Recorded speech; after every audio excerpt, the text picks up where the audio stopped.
San Bernardino Elementary School reopens about a week after the shooting. CSUN students head to Costa Rica to learn about study abroad programs. And the LA River gets a cleanup. This is Valley View News. Welcome to Valley View News. I am Nick Torres. And I'm Sharon Carrillo.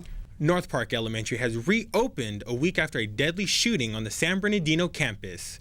Enhanced security measures will also take effect following pleas from parents to improve safety on the campus.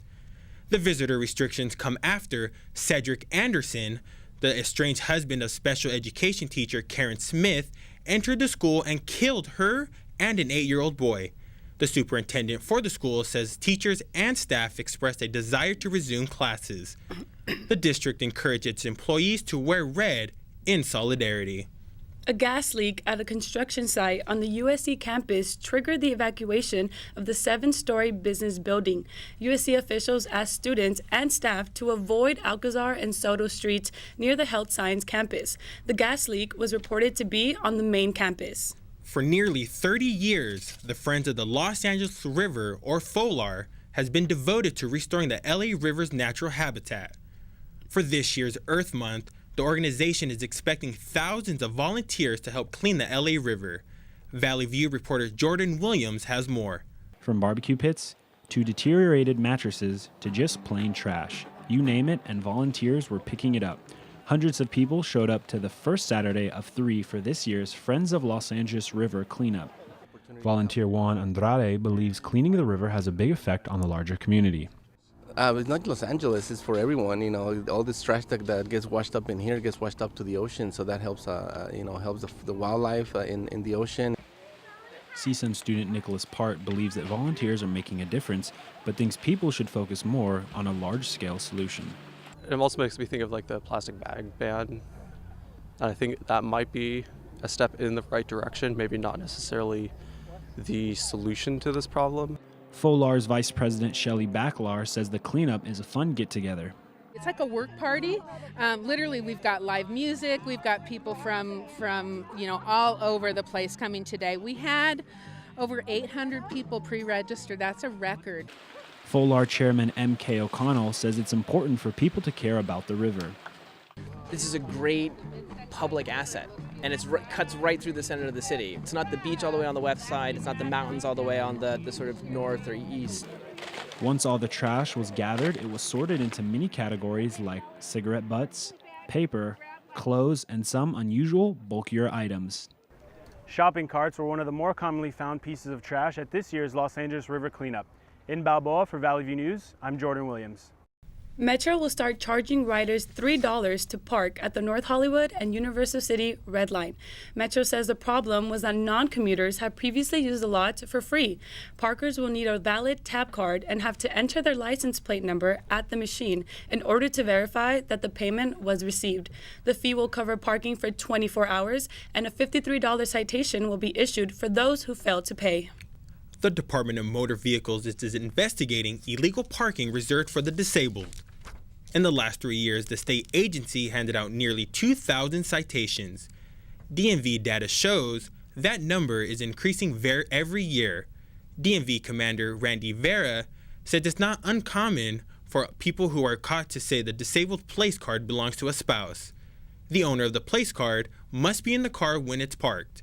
A citation can cost an offender $200 to $1,000.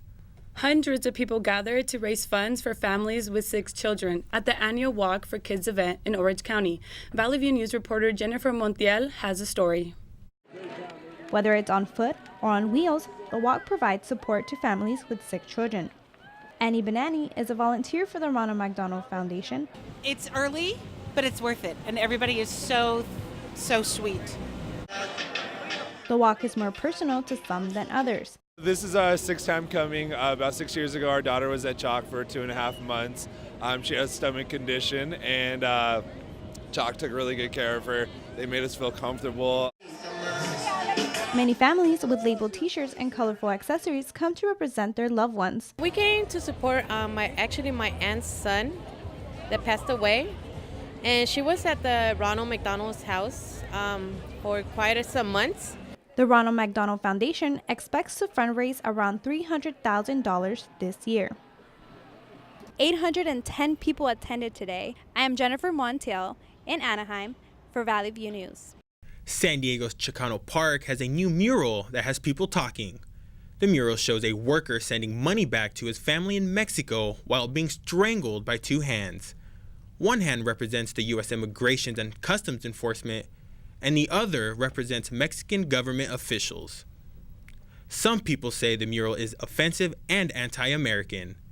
The artist says he is showing the oppression of many minorities living in today's world. President Trump's proposed wall may seal off some Americans on the Mexican side of the border. Plans for the wall would block off small parts of the U.S. along the Rio Grande Valley. Some Americans own land in those small parts. The Rio Grande Valley in Texas forms the southernmost point of the U.S.-Mexico border. Trump says the wall would be built to stop migrants entering illegally and bringing with them a flow of drugs and crime. The 300-mile stretch along the Rio Grande Valley is the most active zone for the Border Patrol. Students from all over the United States and Central America attended the 12th anniversary of the Hispanic Association of Colleges and Universities, HACU. Our reporter Josue Bran traveled to Costa Rica and tells us more about this event. 8 California State University Northridge students were selected to travel to San Jose, Costa Rica to participate in the event. The conference offered workshops along with information on student, international exchanges, finance, and leadership seminars. The U.S. Department of Homeland Security was also present at the conference, offering information on applying for student visas. So the first thing that you need to do is you actually need to be admitted to a university, and that university, college or university, has to be accredited and it's accredited by Immigration and Customs Enforcement's CVIS program to be an institution that accepts international students. So that's incredibly important. Seasoned students attend different workshops and took advantage of networking opportunities. My favorite workshop was called Globalizing Community College. What I learned from being here was that there are a lot of opportunities that cater to these students' needs. It's just a matter of working through the system and the process that it takes to get enrolled in these programs. I felt really connected with them. Like, I made some friends, and some really lifelong friends. For more than 30 years, the Hispanic Association of Colleges and Universities has represented 450 campuses throughout the U.S., Puerto Rico, Latin America, and Spain to bring students from different universities together in San Jose, Costa Rica. Josue Brand, Valley View News. A fourth journalist in just under 2 months has been killed in Mexico. Reporter Maximino Rodriguez was shot outside of a shopping center in La Paz, coastal city of Baja California Sur. Rodriguez wrote about corruption in politics and crimes for the news organization Perecu Collective. Rodriguez's death is the latest in a string of violent attacks on journalists in Mexico. Mexico is the world's third most dangerous country for journalists. Mexico's Human Rights Commission is sending investigators to La Paz to monitor the police investigation of the killing. Last weekend, people from across the country took to the streets to demand the release of Donald Trump's tax returns. Chicago, Los Angeles, New York, Washington, and about 200 other cities saw large numbers of demonstrators. White House Press Secretary Sean Spicer says Trump hasn't released his tax returns because he is under audit. The president is under audit. It's a routine one. It continues. And I think that the American public know clearly where he stands. This was something that he made very clear during the election cycle. Trump believes Americans don't care about his tax returns and that the protesters were paid. But polls show 74% of Americans do want him to release them, and more than 1 million people have signed a petition in demanding. Every president in the last 40 years has made his tax returns public. Vice President Mike Pence declared an end to the strategic patience policy on North Korea. He visited the demilitarized zone border between South and North Korea. He stopped in South Korea while touring Asia. He warned North Korea not to test the strength of U.S. armed. His visit comes a day after North Korea's test missile launched failed. Some conservative Catholics say Pope Francis may be overturning centuries of doctrines on divorce. One critic is the Pope's own doctrinal chief, Gerhard Müller, who is known as the most powerful man in the Vatican. He opposed the Pope's decision to alter the Church's ban on divorced and civilly remarried Catholics taking communion. Pope Francis has implied the ban could be relaxed, but Müller says if the divorced are remarried civilly, they contradict God's law. The kids' excitement was undeniable in Burbank. As Valley View's Ashley LaRue shows us, these kids knew what Easter tradition they liked best. More than 25,000 plastic eggs were laid across the lawn this morning in anticipation for one of LA's biggest Easter egg hunts. Each kid will get one Easter bag to collect as many eggs as they can get their hands on. The kids anxiously waited in line for the countdown. They all got colored wristbands to participate in the egg hunt. They raced to the field while their parents stayed behind to capture the moment on their phones. Afterwards, many of the children waited in line to meet Disney Channel stars. They got autographs from Stuck in the Middle actors Malachi Barton and Kayla Masonette. Others took family photos with the Easter Bunny. But the highlight? The Easter egg hunt. Reporting for Valley View News, Ashley LaRue. When we come back, a recap of the first week of the NBA playoffs. And the reveal of Jackie Robinson's statue at the Dodger Stadium. Amazon has announced 5,000 temporary at-home customer service jobs. The jobs will pay $2.75 more than minimum wage. The positions will only last 6 months. Amazon's announcement is part of a labor market trend of so-called binge hiring, or hiring numerous people short-term. Every spring, Ventura comes alive with its annual street fair. Here's Valley View News reporter Samantha Schenkel for more on the story. The biggest draw is the Champagne Walk. For $50, guests can stroll venue to venue to sample various types of wine, champagne, and craft beers. Some stores hired bands to attract customers to their tasting location, while other store owners provided snacks. In between tasting locations, guests can dance to live DJs and enjoy performers.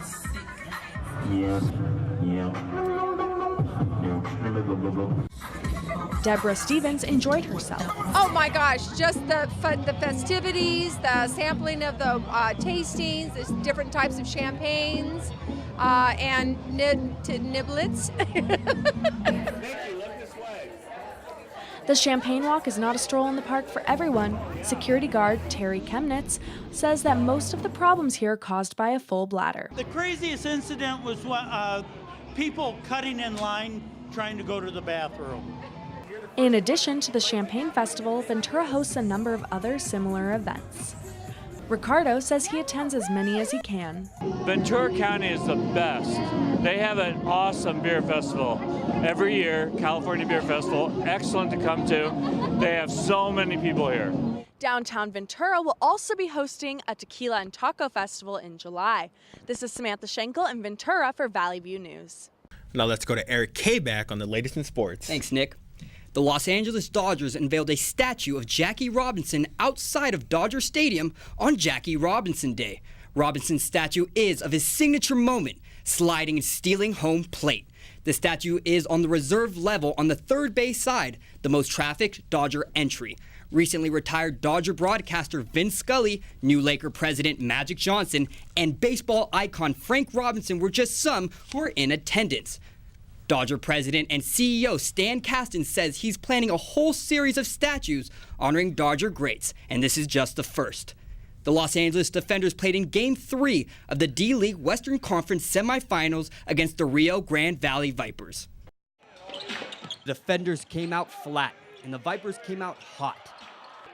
RGV outscored LA 14-4 in the first 4 minutes of the game.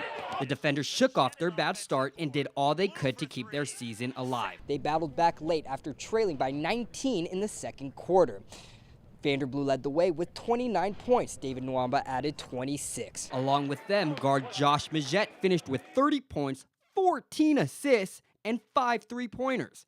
Majette, Blue, and Nwamba led a 15-5 Defender run, which cut the Vipers' lead to a mere 1 point in the fourth quarter. The highlight of the game for LA was Blue's monster transition one-handed hammer dunk that left the crowd going nuts. But in the end, it was just too much Vipers. They pulled away late after hitting clutch shot after clutch shot and after a couple defender miscues. A technical foul was called on Majette after hitting the ball after he made a basket with a minute and change left. And Blue fouled out on a silly loose ball foul with 47 seconds left. Blue left the arena without speaking to the media immediately after the game. Majette Nwaba and coach Kobe Carl reflected on their 34-win second-place season. You know, we felt like we had a team that could win a championship, but you know, I just think it shows that we care, and you know, we've been through a lot together after getting to the finals last year. I mean, it happens, and yeah.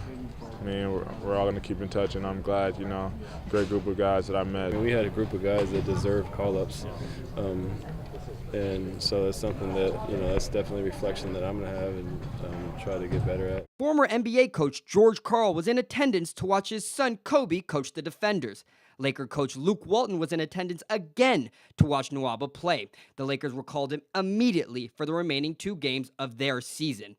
The Rio Grande Valley Vipers are currently playing the Oklahoma City Blue in the Western Conference Finals.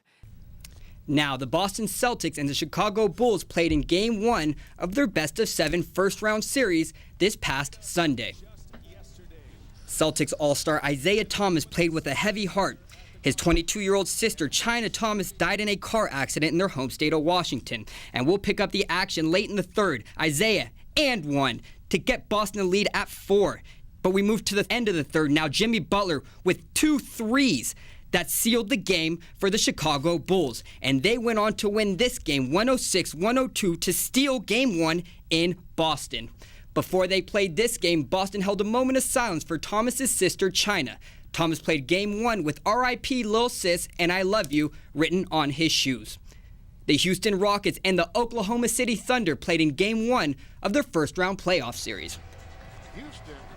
Former teammates James Harden and Russell Westbrook, now the MVP candidates, look ready to go. And we'll pick up the action midway through the second quarter. A deep 3 by Westbrook gets it to go and puts the OKC up 2.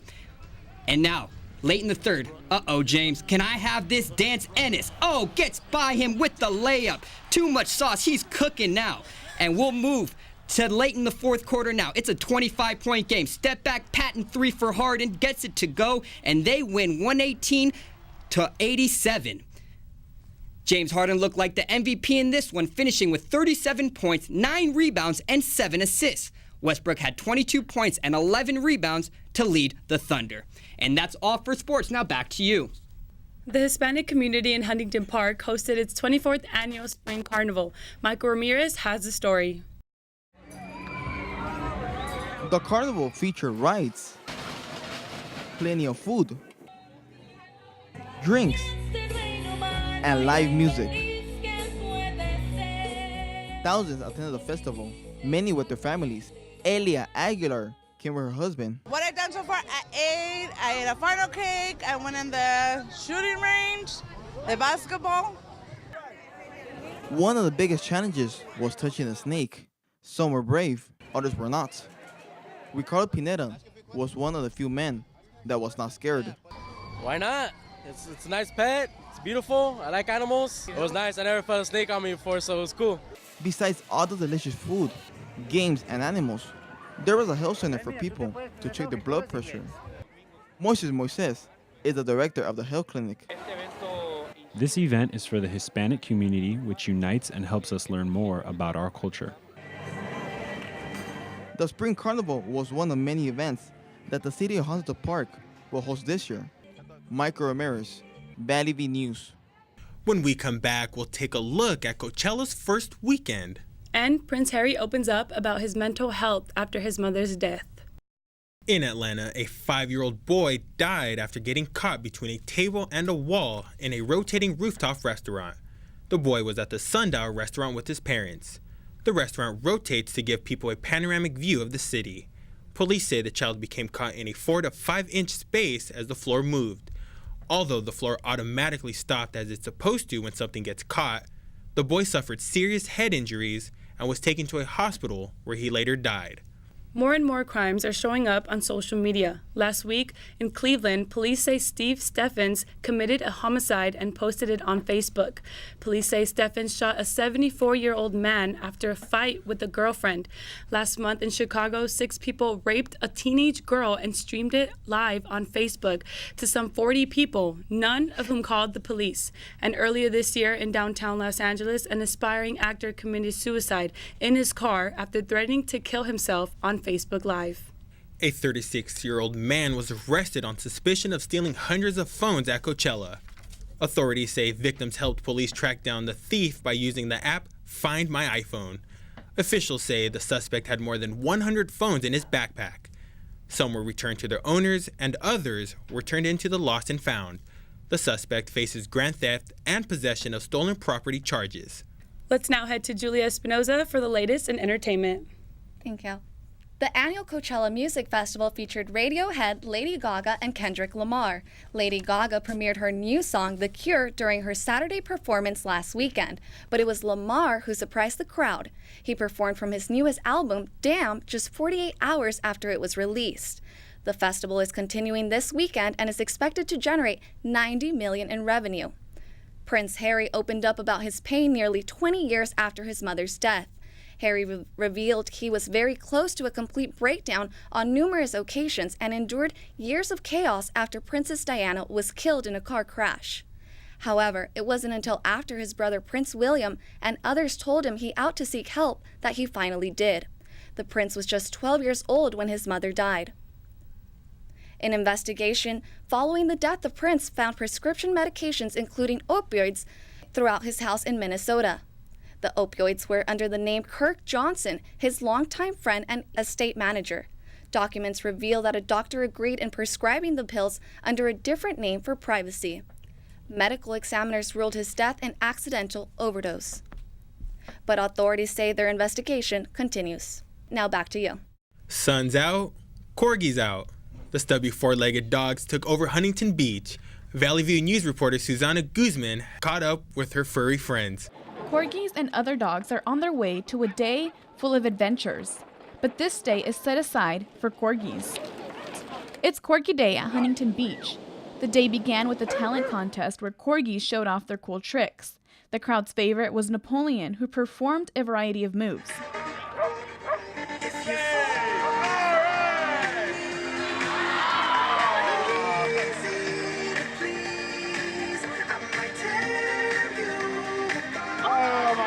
A corgi mother says that she enjoys coming to every Corgi Beach Day. We come about 3 times a year. Halloween's our favorite time. Corgis enjoyed playing in the water with other furry friends. Callie McLemore is a co-organizer for Corgi Day, and she says her favorite part is everyone coming together to share a common interest. People are friends, people hang out, they make a point to sit in each other's tents and catch up from the last Corgi Beach Day, so it's a really cool community of people that have just become friends. The day continued with more events such as Best Costume and a limbo contest. Different booths were also set up throughout the beach, selling corgi merchandise as well as a water station for the thirsty breed. If you missed April's Corgi Beach Day, there are still 2 more dates to come, in July and in October. In Huntington Beach, I'm Susanna Guzman, and this is Maddie for Valley View News. Oh, who doesn't love a Corgi Beach? Absolutely. Thank you for watching Valley View News. I am Nick Torres. And I'm Sharon Carrillo.